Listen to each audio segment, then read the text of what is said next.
Assalamualaikum warahmatullahi wabarakatuh. Amin. Wassalatu wassalamu ala ashrafil mursalin wa maulana Muhammadin wa ala alihi wa sahbihi ajma'in. Wa ashhadu an la ilaha illallah wahdahu la syarika lah. Wa ashhadu anna Muhammadan abduhu wa rasuluh. Sallallahu alaihi wa ala alihi wa sahbihi wa sallama tasliman katsira. Thumma amma ba'd. Kita memasuki rukun Islam yang pertama, yaitu syahadat, dan berikutnya kita akan membahas pengaruh dari syahadat. Bagi yang sudah memiliki bukunya, silahkan dibuka mulai halaman 14. Nah, kita akan mendengar terlebih dahulu pembacaan dari teks buku.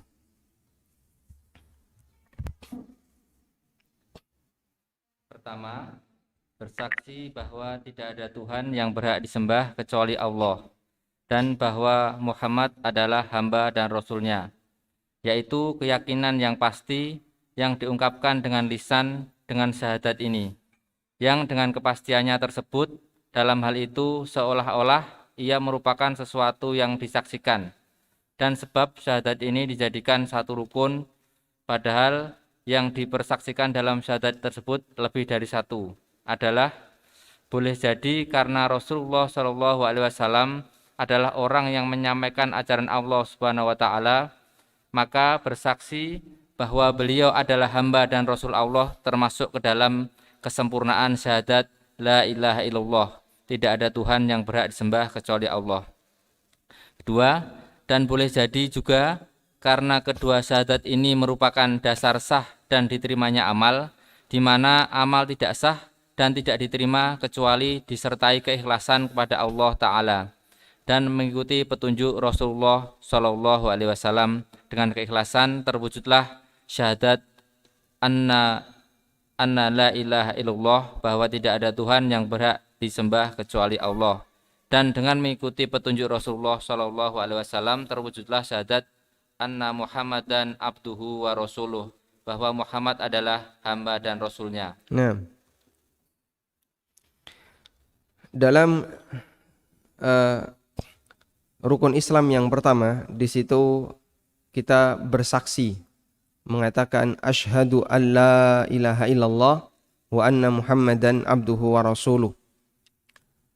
Bersaksi itu dibenarkan apabila orang melihat kejadian. Persaksian itu dibenarkan apabila orang melihat kejadian. Sehingga kalau orang itu tidak melihat kejadian, maka persaksiannya didasari tanpa ilmu. Allah Subhanahu wa taala berfirman, "Illa man syahida bil haqqi wa hum ya'lamun." Persaksian yang diterima adalah persaksian yang isinya kebenaran, wa hum ya'lamun, dan dia mengetahui apa yang dia persaksikan. Sehingga dalam persaksian orang harus memiliki landasan ilmu. Karena orang yang enggak tahu tidak bisa jadi saksi. Orang yang tidak tahu, dia tidak bisa jadi saksi. Kama huwa ma'ruf, sebagaimana yang kita pahami bersama. Bapak mau jadi saksi? Mau. Apakah Bapak ada di tempat kejadian waktu kecelakaan? Tidak ada, saya tidur. Boleh enggak orang ini jadi saksi? Enggak bisa. Tidak ada di tempat kejadian, kenapa dia jadi saksi? Kemudian yang kita persaksikan dalam kalimat syahadat adalah persaksian tentang keesaan Allah. La ilaha illallah. Lalu apa bukti kita bersaksi tentang keesaan Allah? Padahal kita tidak pernah ketemu Allah. Kita pernah ketemu Allah? Melihat Allah? Atau bermimpi dalam mimpi kita ketemu Allah? Tidak. Lalu kenapa kita bersaksi la ilaha illallah padahal kita tidak pernah ketemu Allah? Ini yang disebut oleh Imam Ibnu Utsaimin karena didasari dengan al-i'tiqadul jazim, keyakinan yang pasti. Al-i'tiqad al-jazim, keyakinan yang pasti. Dan keyakinan yang pasti itu bersumber dari dua hal. Bersumber dari dua hal. Yang pertama, fitrah manusia. Dan yang kedua, kebenaran wahyu yang kita baca. Yang pertama apa? Fitrah manusia. Yang kedua, kebenaran dari wahyu yang kita baca. Sehingga sekalipun kita tidak pernah melihat Allah, tidak pernah bermimpi ketemu Allah, tidak pernah mendengar Allah berfirman, tapi kita punya fitrah. Yang fitrah ini mengajarkan bahwa tidak mungkin Tuhan itu ada dua. Dan kita juga membaca Al-Quran yang kita yakin ini benar kalamullah, yang menegaskan bahwa tidak ada Tuhan yang berhak disembah kecuali Allah. Sehingga persaksian kita didasari oleh apa jamaah? Dua-duanya itu selain indera. Bukan karena penglihatan, tapi karena fitrah dan pembenaran kita terhadap Al-Quran. Dan Allah menerima persaksian seperti itu. Allah berfirman, syahidallahu annahu la ilaha illa huwa wal malaikatu wa ulul ilmi qa'iman bil qist. Allah bersaksi sesungguhnya tidak ada Tuhan yang berhak disembah kecuali Dia. Wal malaikatu, demikian pula para malaikat. Wa ulul ilmi, dan orang yang berilmu. Untuk fitrah manusia, rata-rata kita semuanya sama. Dan baik muslim maupun kafir dikasih fitrah itu. Namun fitrah ini ada yang tumbuh dengan baik dan ada yang rusak disebabkan oleh lingkungan. Lingkungan terdekat dengan fitrah adalah keluarga.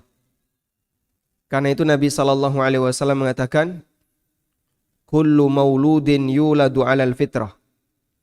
Semua bayi itu terlahir dalam kondisi fitrah. Fa abawahu ayyuhawwidanihi ayunassiranihi au yumajjisanihi. Lalu kedua orang tuanya yang membuat anak itu jadi Yahudi, jadi Nasrani, atau jadi Majusi. Padahal aslinya anak itu lahir dalam kondisi memiliki fitrah. Tapi fitrahnya dirusak oleh orang tuanya. Juga lingkungan di sekitarnya. Masyarakat yang ada di kanan kirinya. Karena itulah bayi yang terlahir di lingkungan yang muslim, keluarga muslim, lingkungan muslim, fitrahnya lebih terjaga. Dibandingkan bayi yang terlahir di lingkungan kafir, keluarga kafir.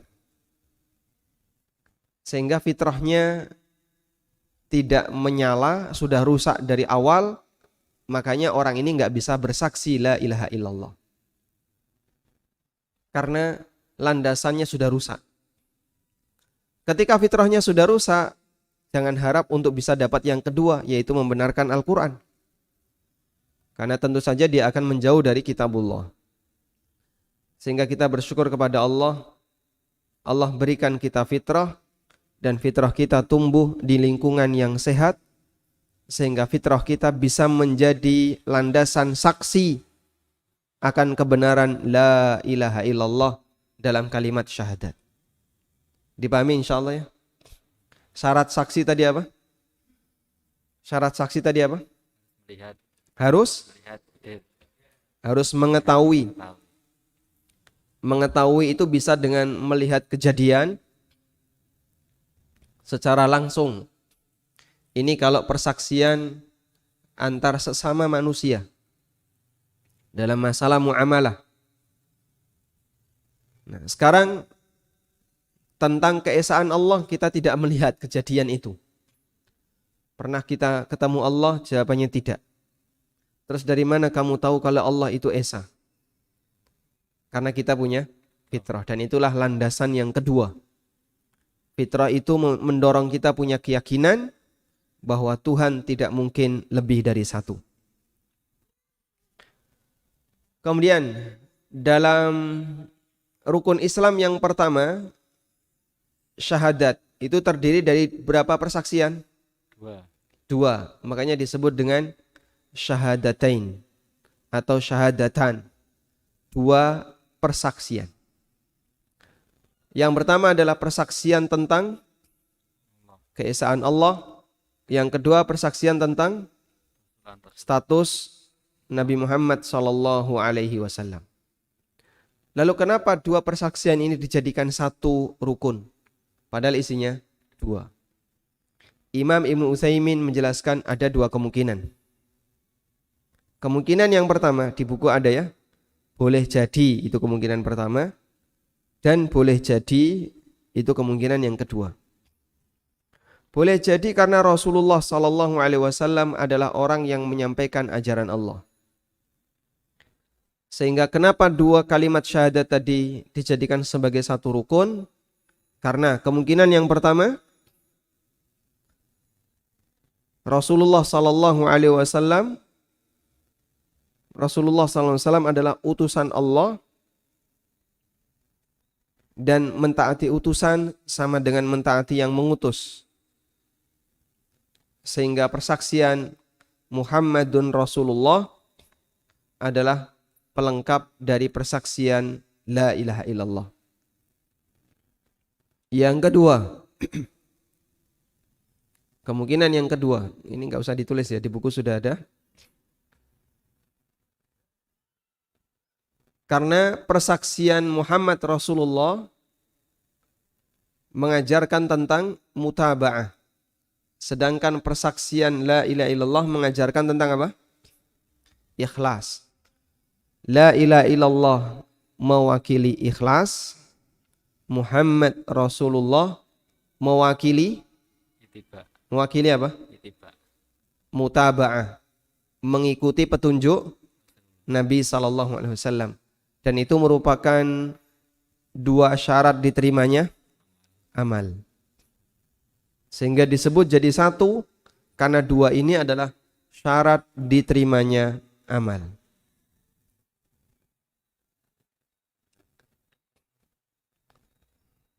Jelas insyaallah? Perlu diulang? Cukup ya? Saya tanya sekarang. Kenapa dua kalimat syahadat dijadikan sebagai satu syahadat? Dijadikan sebagai satu rukun. Karena ada dua kemungkinan. Yang kemungkinan yang pertama apa? Karena Nabi Muhammad adalah utusan Allah, dan mentaati utusan sama dengan mentaati yang mengutus. Maka seolah-olah syahadat la ilaha illallah Muhammadur Rasulullah, di situ isinya adalah persaksian untuk siap mentaati Allah dan juga mentaati Rasulullah yang merupakan utusan Allah. Kemungkinan yang kedua, karena dua kalimat syahadat ini adalah syarat diterimanya amal. La ilaha illallah mewakili apa? Ikhlas. Sedangkan Muhammad Rasulullah mewakili mutaba'ah, mengikuti petunjuk Nabi sallallahu alaihi wasallam. Baik, selanjutnya kita akan lihat pengaruhnya.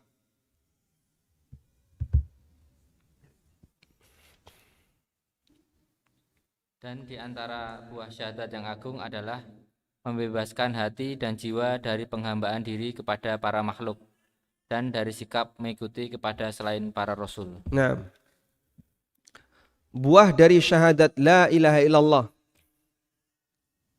pengaruh dari syahadat la ilaha illallah, mengajak manusia untuk meninggalkan penyembahan kepada sesama manusia menuju penyembahan kepada Allah semata. Mengeluarkan manusia, mengeluarkan makhluk dari menyembah makhluk kepada menyembah Khalik. Menjauhkan makhluk dari menyembah makhluk menuju kepada penyembahan kepada Al-Khalik. Itulah syahadat la ilaha illallah. Sehingga ketika orang itu paham syahadat la ilaha illallah, maka konsekuensinya berarti saya tidak boleh menjadikan makhluk sebagai Tuhan. Dan aku akan tinggalkan semua itu. Selanjutnya mari kita bersama-sama menyembah Tuhan. Mengeluarkan penghambaan makhluk kepada makhluk menjadi penghambaan makhluk kepada Khalik.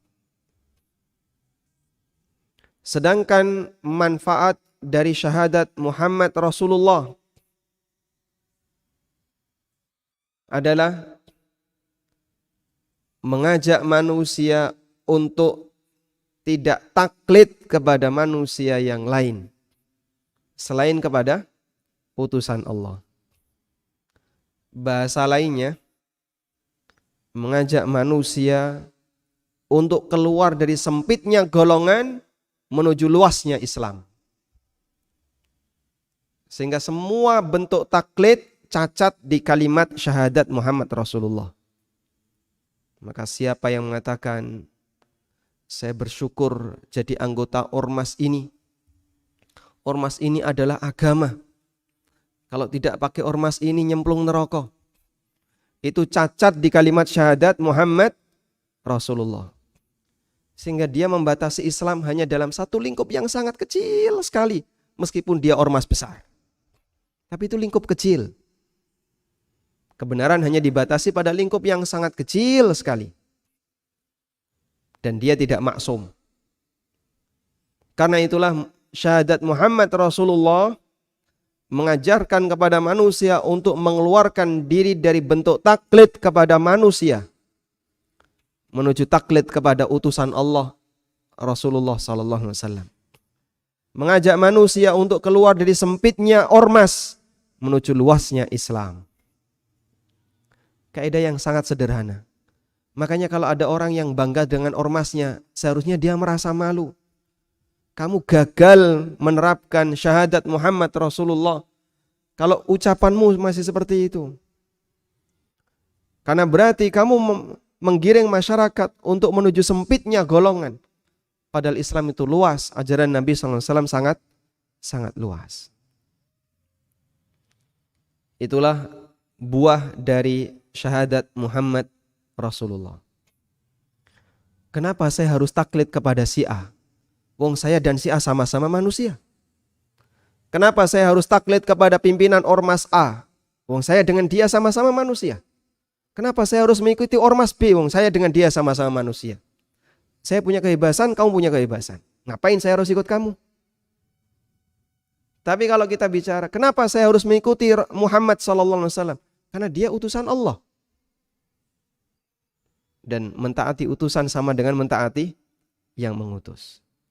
Jadi ngapain ada orang yang dia itu menurunkan logika sehatnya, dia banting otak sehatnya itu ditaruh di bawah kaki para pendiri ormas.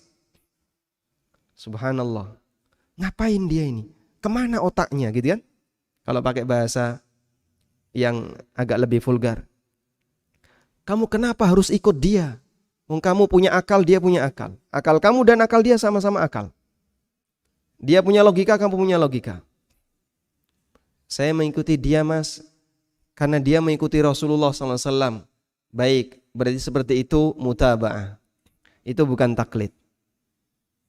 Tapi kalau saya mengikuti dia karena saya yakin, pokoknya madep, mantep, manut, apa kata dia, semua ucapan dia itu pasti benar. Mohon maaf, siapa yang jamin? Wong dia itu bukan nabi. Dia bukan nabi. Makanya tidak ada satupun ulama kibar kelas dunia, mulai dari Imam Abu Hanifah, Imam Malik, Imam Asy-Syafi'i maupun Imam Ahmad, tidak ada satupun kalimat dari ulama kibar ini yang mengajarkan ikuti aku. Gak ada. Semuanya menyatakan ikuti apa dari mana aku mengambil. Sehingga jangan ikuti beliau, tapi ikuti bagaimana cara beliau mengambil. Mereka itu gak suka untuk ditaklidi. Tapi mereka ingin, kalau kamu belajar, kemudian paham proses. Kenapa saya mengambil pendapat A? dan dalilnya seperti apa, disilahkan, dipersilahkan. Tapi kalau kamu ikut pasrah bongkoan kepada semua ucapan yang aku sampaikan, mereka melarang. Ada banyak sekali perkataan-perkataan mereka yang menunjukkan hal itu, dan itu semuanya dalil bahasanya, bukti bahasanya mereka itu mengajarkan kepada manusia agar tidak menjadi orang yang taklid kepada manusia yang lain, karena kita sama-sama manusia. Gak ada yang maksum di antara kita. Namun kita dikembalikan untuk taklid kepada Rasulullah Sallallahu Alaihi Wasallam, orang yang dijamin maksum, karena Allah nyatakan dalam Al-Quran, wa ma yantiqu anil hawa in huwa illa wahyu yuha. Dia tidak pernah berbicara dengan hawa nafsunya. Semua itu adalah wahyu yang diberikan oleh Allah Ta'ala. Kalau orang paham seperti ini, Masya Allah, sangat mudah bagi dia untuk menerima kebenaran dan tidak beralasan dengan perkataan orang. Karena kita dengan mereka sama-sama manusia. Sehingga syahadat Muhammad Rasulullah mengajarkan kita untuk mengeluarkan diri dari bentuk taklid, hamba dengan hamba, menuju taklid, hamba kepada utusan pencipta hamba, yaitu Rasulullah Sallallahu Alaihi Wasallam. Taklid kepada Rasulullah boleh enggak? Boleh enggak? Boleh enggak Pak? Taklid kepada Rasulullah wajib. Bukan cuman boleh ya. Apa hukumnya? Wajib. Apa dalilnya kalau wajib? Karena Allah perintahkan kita untuk mengikuti beliau Sallallahu Alaihi Wasallam. Wa may yuti'ir rasula faqad ata Allah. Mentaati Rasul hakikatnya sama dengan mentaati Allah. Selanjutnya kita baca rukun Islam yang kedua. 2. Adapun mendirikan sholat, maka ia adalah beribadah kepada Allah Ta'ala dengan cara mengerjakannya secara istiqomah dan sempurna dalam waktu dan cara pelaksanaannya. Dan di antara buah darinya adalah lapangnya dada, tenangnya hati, dan dijauhkan dari melakukan perbuatan keji dan mungkar. Nah, rukun Islam yang kedua adalah sholat. Kenapa dia ditaruh di nomor 2 jamaah? Kenapa sholat ditaruh sebagai rukun Islam nomor 2? Ada yang tahu? Karena dari sekian banyak ibadah, yang paling tinggi derajatnya adalah sholat. Sehingga dia menjadi ibadah yang paling dicintai oleh Allah.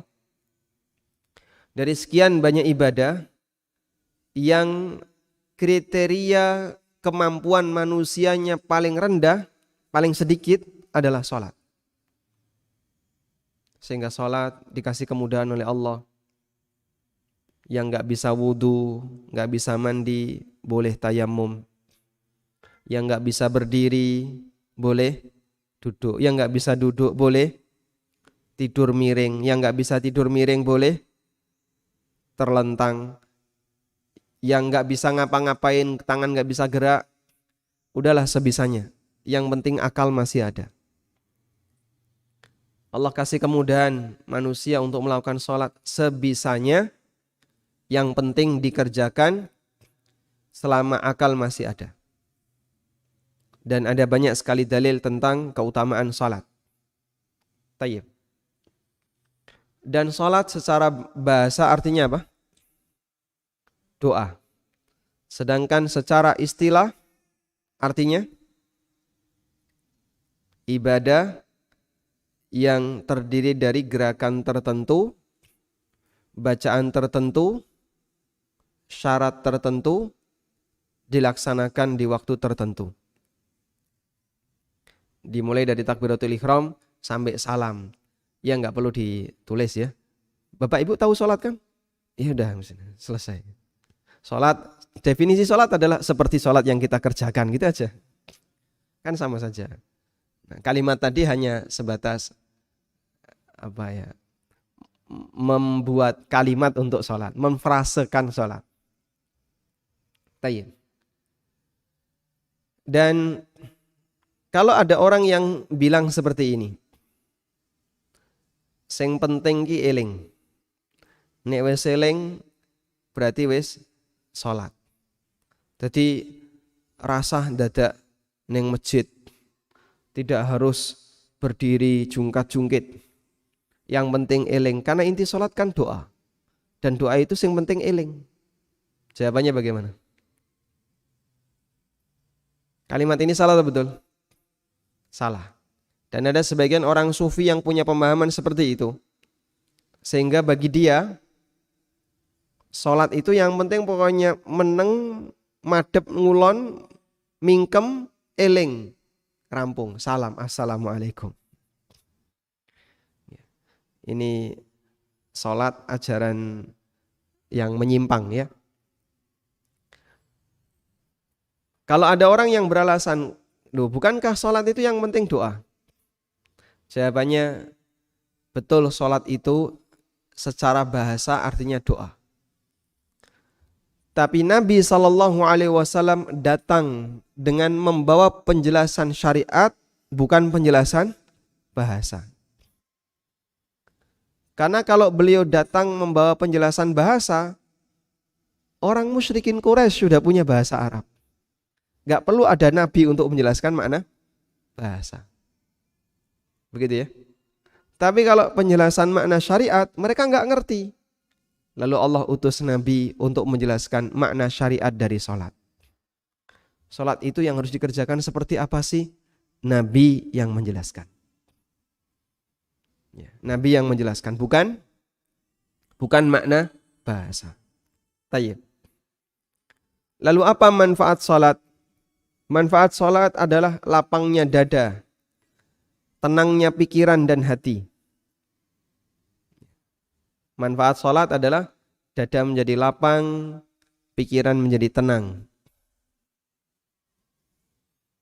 Baik. Apakah Bapak Ibu mendapatkan situasi seperti itu ketika sholat? Apakah Bapak Ibu mendapatkan situasi seperti itu ketika sholat? Hati jadi tenang, dada jadi lapang, pikiran jadi tenang, sehingga utang hilang dan terlupakan. Betul kayak gitu Pak? Insya Allah. Yang terlupakan sesaat ya. Bar sholat kelingan meneh. Sehingga kalau punya masalah dengan suaminya, sholat hilang. Hilang bojone ya. Apakah Anda menjumpai situasi seperti ini ketika sholat? Atau ketika sholat sebaliknya?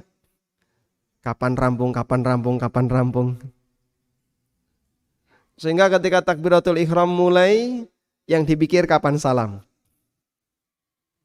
Yang mana? Suasana pikiran yang mana yang didapatkan ketika sholat? Yang pertama atau yang kedua?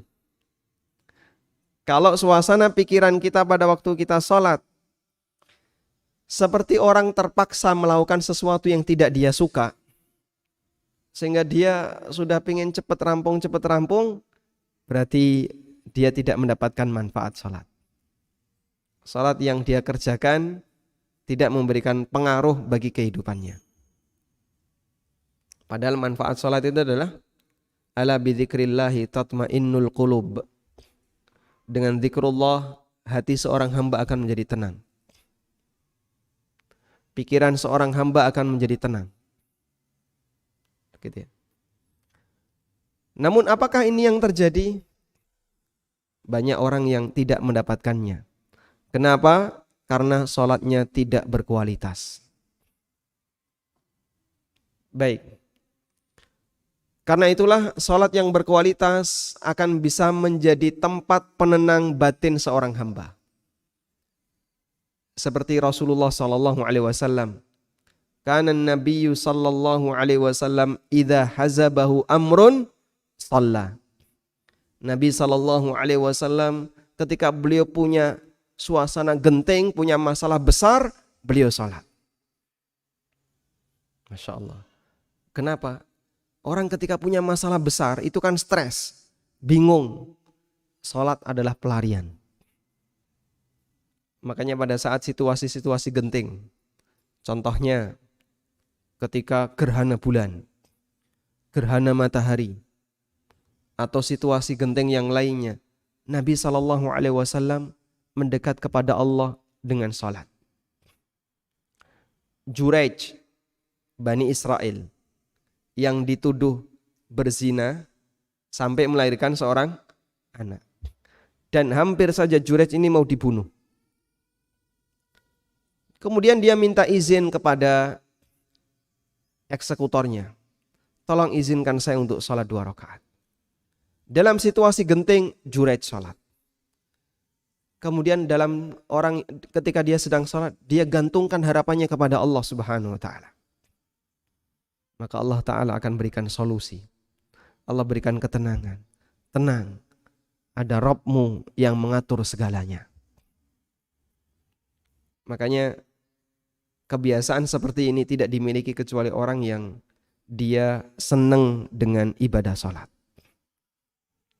Kalau nggak senang dengan ibadah sholat, ini gimana Pak, ini gimana Pak? Wah, mondar-mandir. Kenapa kowe iki gimana Pak? Gimana? Nangis. Dah. Mau kayak gitu tok.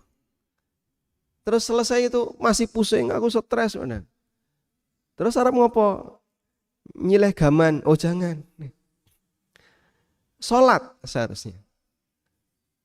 Kalau orang tidak punya kesukaan sholat, tidak punya rasa senang dengan sholat, ibadah kepada Allah, begitu sholat, pleper langsung hilang.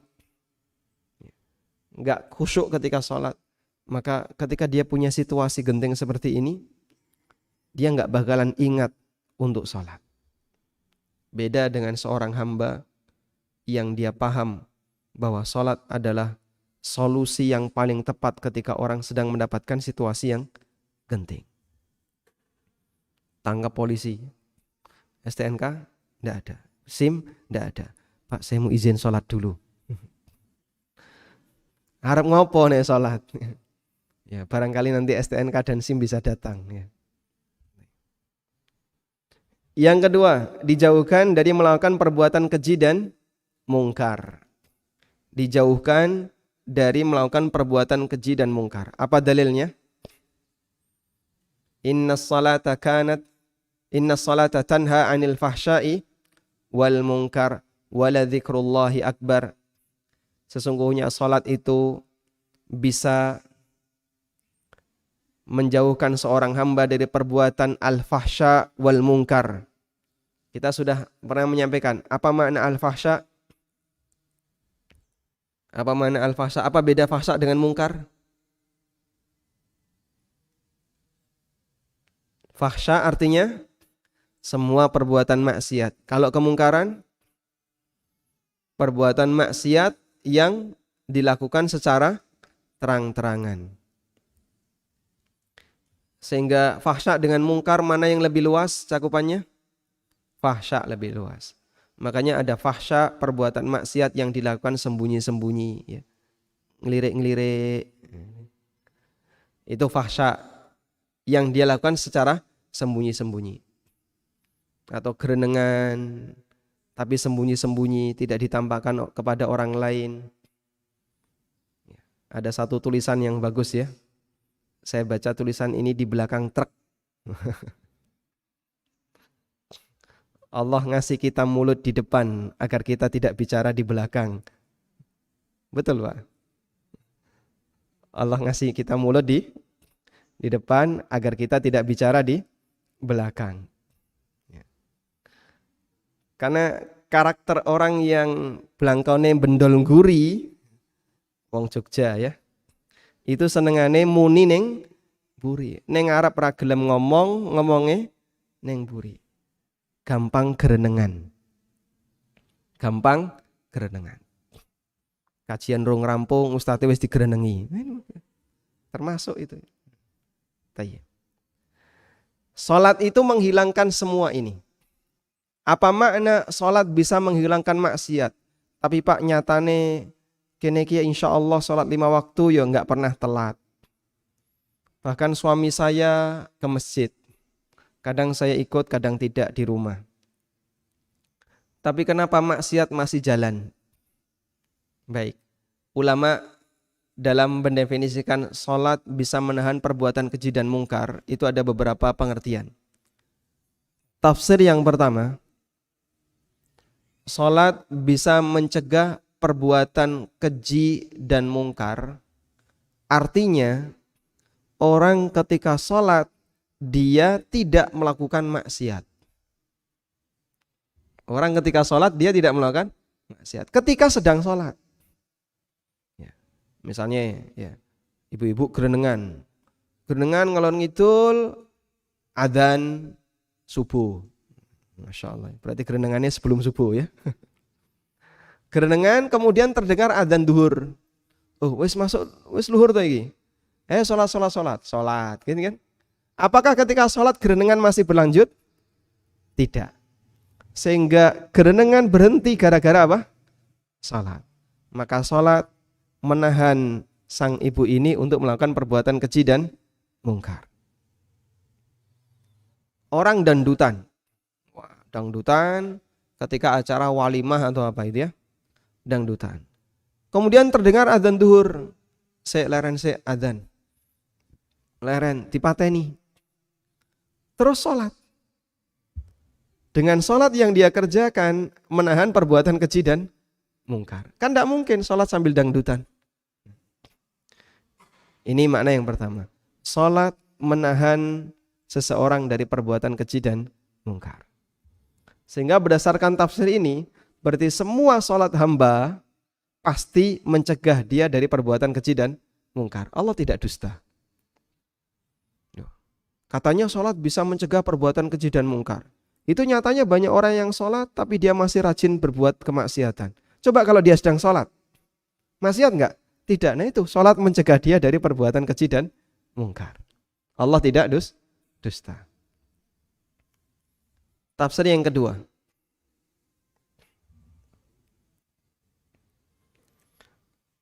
Dalam sholat orang itu membaca apa?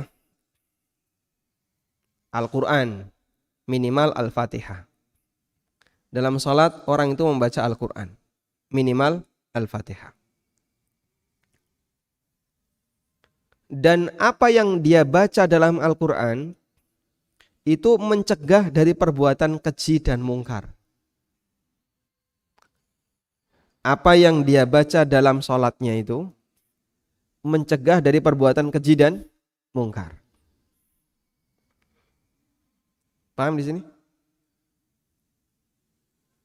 Al-Quran itu mencegah dari perbuatan keji dan mungkar. Karena Al-Quran tidak pernah memerintahkan orang untuk berbuat maksiat. Bahkan melarang orang untuk berbuat maksiat. Tapi apakah orang itu mau nurut kepada pesan Al-Quran atau tidak, kembali kepada masing-masing pribadi. Ibaratnya seperti ini ya. Ustadz A itu mencegah dari perbuatan keji dan mungkar. Jadi kalau kamu datang ke Ustadz A, pasti beliau akan ngasih nasihat agar kamu tidak berbuat maksiat dan melakukan ketaatan. Pasti itu. Lalu kita datang ke Ustadz A. Oh betul. Begitu saya datang langsung diceramai setengah jam. Terus baru itu disuruh pulang. Maka Ustadz A mencegah dari perbuatan keji dan mungkar. Selesai dari Ustadz A, apakah orang itu mau nurut dengan nasihatnya atau tidak nurut, kembali kepada masing-masing pribadi. Paham di sini? Ketika orang itu sedang sholat, dia membaca kalamullah.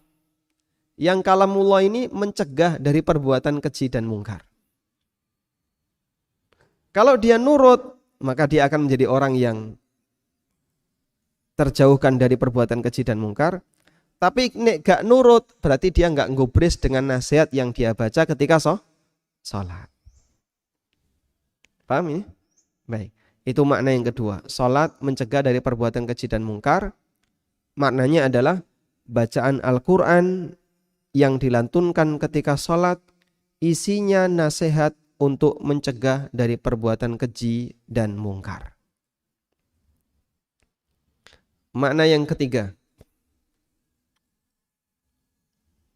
Ini sebagaimana makna yang umum kita dengarkan dari para penceramah. Salat mencegah dari perbuatan keji dan mungkar adalah salat yang dilakukan dengan serius, yang khusyuk, maka pengaruhnya akan membuat hamba itu malu melakukan perbuatan kemungkaran. Pengaruh salat yang khusyuk membuat hamba malu melakukan perbuatan apa? Kemungkaran. Sehingga salatnya mencegah dari perbuatan keji dan mungkar. Tapi nek salatnya gak serius, gak khusyuk, banyak main-main, hatinya gak karuan, lari kemana-mana, maka salat yang tidak berkualitas seperti ini nanti tidak akan memberikan pengaruh untuk mencegah dari perbuatan keji dan mungkar. Dan tafsir yang ketiga ini didukung oleh hadis Nabi SAW. Didukung oleh sebuah hadis. Ada sahabat yang melaporkan kepada Rasulullah SAW, "Ya Rasulullah, kana fulan yaqumu bil laili wa yasriku bin nahar." Ya Rasulullah, saya punya teman si A. Si A itu kalau malam tahajud, kalau siang maling. Malam tahajud, siang maling. Dia mencuri. Kata Nabi SAW, "Satamna'uhu ma taqul." Satamna'uhu ma taqul. Tahajud yang dia kerjakan akan mencegah perbuatan maling yang dia lakukan.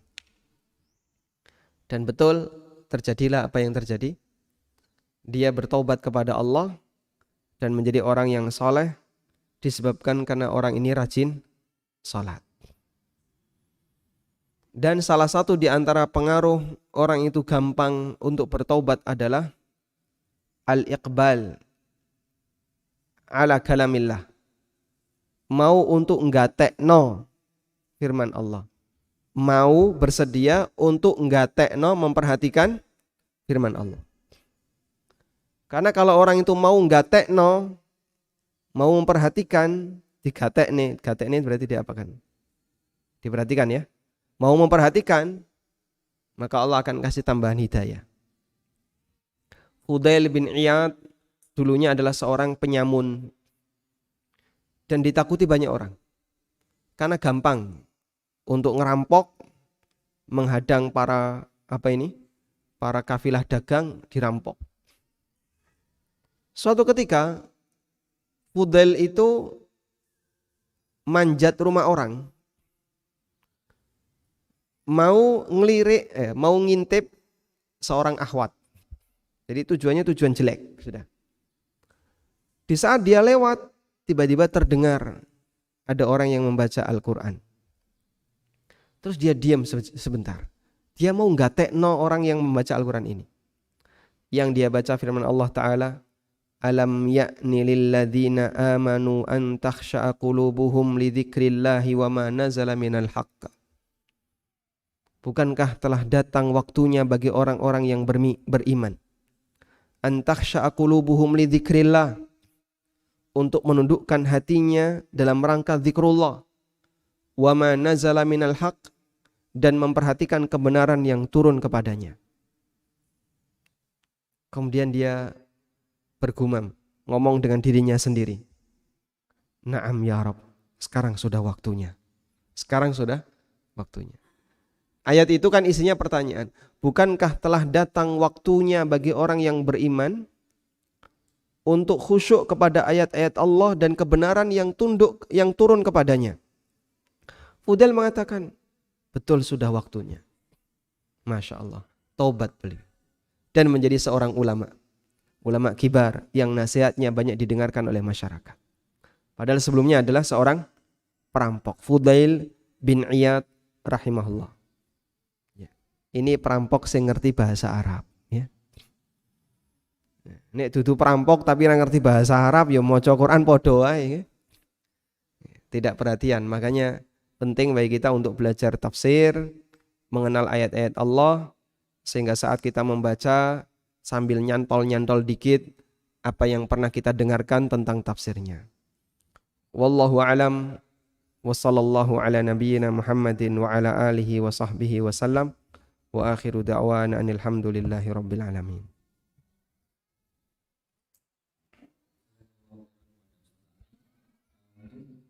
Ada pertanyaan dari ibu-ibu bisa disampaikan ke depan sambil menunggu pertanyaan dari ibu-ibu. Mungkin dari bapak ada yang mau ditanyakan.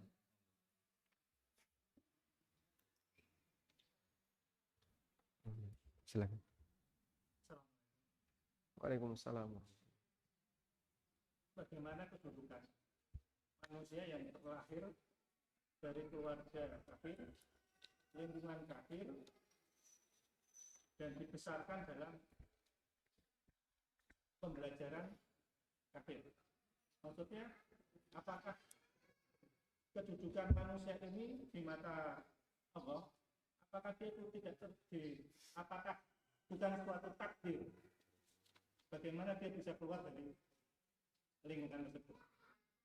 Baik. Bagaimana kedudukan seorang anak yang terlahir di tengah orang tua kafir, lingkungan kafir, semuanya serba kafir, pendidikannya juga kafir ya. Terus apakah ini tidak termasuk orang yang terkondisikan karena takdir sehingga dia menjadi kafir? Baik. Pertama begini. Ada dua penilaian yang perlu kita pahami. Pertama, penilaian kita di dunia, dan yang kedua, penilaian terhadap orang ini di hadapan Allah Subhanahu wa taala. Untuk penilaian kita di dunia, orang yang mati dalam kondisi kafir, sekalipun dia masih anak-anak, maka kita hukumi sebagai kafir. Misalnya, ada anak kecil usia 9 tahun, 10 tahun mati, dan orang tuanya kafir, lingkungannya juga kafir. Boleh nggak kita nyolati anak ini? Tidak boleh. Kita hukumi dia sebagai anak kafir yang mati berstatus sebagai orang kafir. Terus nanti di akhirat bagaimana? Kita nggak punya ilmunya, kita serahkan kepada Allah Ta'ala. Meskipun ulama khilaf dalam masalah ini, bagaimana nasib anak seperti ini ketika di akhirat? Apakah nanti akan diuji oleh Allah atau diselamatkan oleh Allah langsung masuk ke surga atau bagaimana? Ada khilaf dalam masalah ini yang disampaikan oleh para ulama, dan sebagian ada yang mengatakan tawakuf, kami serahkan kepada ilmu Allah karena kita nggak tahu. Kemudian yang kedua, kalau dia mati dalam kondisi dewasa dan beragama non-muslim, dari lahir sampai gede dia nggak pernah ngerti tentang Islam, sehingga dia nggak pernah dengar tentang keberadaan Rasulullah Sallallahu Alaihi Wasallam. Maka untuk hukum di dunia sekali lagi kita nyatakan dia mati kafir. Misalnya ada orang yang tinggal di daerah pelosok Himalaya, ya, daerah Nepal ya. Agamanya apa Nepal nih? Dominan Buddha. Dia nggak ngerti sama sekali tentang yang namanya Islam, tidak pernah tersentuh peradaban, jangankan internet, listrik saja ndelap-ndelup. Kadang ada, kadang tidak. Sehingga dia nggak ngerti dakwah itu apa. Kehidupan dia paling yang ditemui kalau nggak panganan, kewan, ya godong-godongan, nyari kayu bakar, itu saja sehari-harinya. Sampai orang ini mati. Sampai orang ini mati di pelosok-pelosok Himalaya, gitu ya, di pelosok-pelosok India, yang kita tidak tahu latar belakang dia seperti apa. Maka di dunia kita hukumi kalau orang seperti ini mati gimana? Ya kita hukumi kafir. Kan dia nggak pernah mendengarkan dakwah, nggak pernah mendengarkan, bahkan nama Rasul itu nggak ngerti dia. Ada utusan, bahkan kata Allah aja dia nggak ngerti, nggak pernah tahu tentang itu. Apakah kita boleh sholat gaib untuk mereka? Ya nggak boleh. Mereka mati dalam kondisi kafir. Kita hukumi statusnya sebagai mayit yang kafir.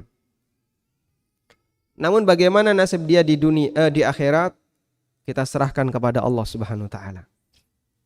Dan ulama khilaf bagaimana nasib mereka di akhirat. Dan ada salah satu pendapat yang itu didukung lebih dekat kepada hadis ya.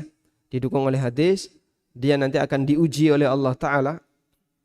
Sebelumnya Allah ambil janji kepada mereka. Ya. Aku ambil janji kepada kalian. Kalau kalian nurut kepada perintahku, maka masuk surga. Tapi kalau enggak nurut, masuk neraka. Siap. Mereka siap untuk menerima perjanjian ini. Sudah? Di saat mereka sudah siap sedia menerima perintah, Allah perintahkan, masuklah kalian semua ke neraka. Maka di situ dia mengalami ujian. Bagi orang yang lebih mengandalkan logika, loh, saya itu pengennya terhindar dari neraka kok malah kon mlebu neraka. Maka dia nggak mau. Saya nggak mau. Katanya kalau diperintah nurut nanti akan dapat surga. Kalau nggak nurut dapat neraka. Ini kok malah disuruh neraka. Dan ada yang nurut langsung masuk ke dalam neraka. Dan mereka yang nurut masuk ke dalam neraka langsung diselamatkan oleh Allah dan dimasukkan ke surga. Sementara mereka yang nggak nurut dimasukkan ke neraka. Subhanallah. Ujian cuma sekali, Pak. Ujiannya cuma sekali. Cuman benar atau salah gitu kan kalau ibarat kita. Jawabannya klik kanan benar, klik kiri salah. Tapi subhanallah karena nggak nurut masuk ke neraka. Ini bagi mereka yang sama sekali blank, nggak pernah mendengar dakwah. Yang ketiga, ada orang yang mendengar dakwah tapi dia nggak mau nerima. Krungu-krungu ya jare wis ana nabi. Dengar-dengar sudah ada rasul. Pernah dengar tentang Islam, pernah dengar tentang Al-Qur'an. Cuman dominan lingkungannya non-muslim. Dan dia bertahan tidak peduli dengan keberadaan rasul terakhir tadi. Maka dia masuk ke dalam neraka. Dia kita hukumi sebagai kafir dunia dan kafir akhirat. Berdasarkan hadis Nabi sallallahu alaihi wasallam yang kemarin kita baca ya, di buku ada ya. Rasulullah sallallahu alaihi wasallam bersabda, "Ma yasma'u bi Yahudiyun wala Nasraniyun." Ada di halaman 7. "La yasma'u bi ahadun min hadhil ummah Yahudiyun wala Nasraniyun thumma yamutu wa lam yu'min billadhi ursiltu bihi illa kana min ashabin nar." Gak ada satupun di antara umat ini baik Yahudi maupun Nasrani yang mendengar tentang keberadaanku, baik Yahudi maupun Nasrani, namun dia tidak beriman kepadaku lalu dia mati, maka dia akan menjadi penduduk neraka. Wallahu a'lam.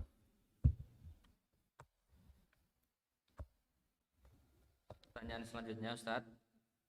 Assalamualaikum warahmatullahi wabarakatuh, Ustaz. Waalaikumsalam warahmatullahi. Ibu Ana usia 75 tahun. Kalau sholat sering sekali mengantuk sampai tertidur di tengah-tengah sholat. Nanti Usia kalau berapa? 75 tahun. Nanti kalau pas melek melanjutkan sholatnya kembali, kadang seingatnya sampai rakaat keberapa. Bagaimana hukumnya ya Ustadz? Apakah sholatnya sah? Jazakallahu khairan. Kalau hanya ngantuk, maka berarti belum pikun ya. Cuman gampang ngantuk. Kalau hanya seperti itu kondisinya, maka masih wajib sholat. Dan kami sarankan hendaknya beliau jadi makmum. Hendaknya beliau jadi makmum sehingga ada suara yang didengar, gerakan-gerakan yang ngikuti depannya, ada sesuatu yang dia lihat ya. Nek dikongkon sholat dewe ya biasanya gitu. Pokoknya sementing sholat tak tinggal sik ya. Sholat terus ditinggal ya, tinggal turu disan. Nah, selanjutnya. Bismillah. Bagaimana kiat-kiat agar sholat bisa khusyuk, pikiran tidak pecah kemana-mana? Bolehkah mengucapkan Shadaqallahul Adzim ketika selesai baca Al-Quran? Maaf, ini pertanyaan kedua Ustaz. Nah, Pertanyaan pertama tadi masalah kiat-kiat sholat supaya pikiran tidak pecah berarti kemana-mana. perlu belajar bagaimana cara sholat khusyuk. Kiat-kiat untuk khusyuk dalam sholat, bisa baca buku tafsir sholat. Di situ insya Allah sedikit membantu bagaimana cara sholat khusyuk. Kemudian membaca Shadaqallahul Adzim. Kalau ini sesekali ya, dalam rangka untuk membenarkan firman Allah, silahkan. Tapi kalau dalam rangka untuk jadi rutinitas, kita tidak menjumpai dalilnya. Wallahu alam. Pertanyaan selanjutnya Ustadz, Bismillah. Apa jawaban kita jika saat kita menasihati dalam masalah agama, tapi dibalas dengan jawaban jangan merasa paling benar sendiri? Ya, itu hal yang umum. Biarkan saja. Dan Anda tidak perlu ngambil hati dengan jawaban seperti ini, besok dikasih nasihat lagi. Sehingga kalau seperti ini ditanggapi, percuma. Jadi begini, sasaran kita adalah nasihat A. Lalu dia nanggapi dengan B. Kalau Anda bantah dengan minus B, belum tentu berhasil. Maka kasih A terus, sampai dia bosan. Dia mau nerima, walhamdulillah, nggak nerima, Anda tidak bertanggung jawab terhadap amalnya. Sehingga komentar-komentar tuh jangan sok benar sendiri, jangan ini, jangan ini. Biarkan saja dia ngomong kayak gitu, biarkan aja. Ibaratnya begini ya, ada anak disuruh belajar. Tapi anaknya komentar, ibu jangan merasa benar sendiri. Tetap ibunya suruh, kamu harus belajar. Meskipun dia komentar, jangan merasa benar sendiri, biarkan saja. Yang penting pokoknya anak ini belajar. Baik, mungkin itu dulu. Baik, demikian wassallallahu ala nabiyyina Muhammadin wa ala alihi wa sahbihi wasallam. Wa akhiru da'wana anil hamdulillahi rabbil alamin. Subhanakallahumma wa bihamdika asyhadu an la ilaha illa anta astaghfiruka wa atubu ilaik. Wassalamualaikum warahmatullahi wabarakatuh.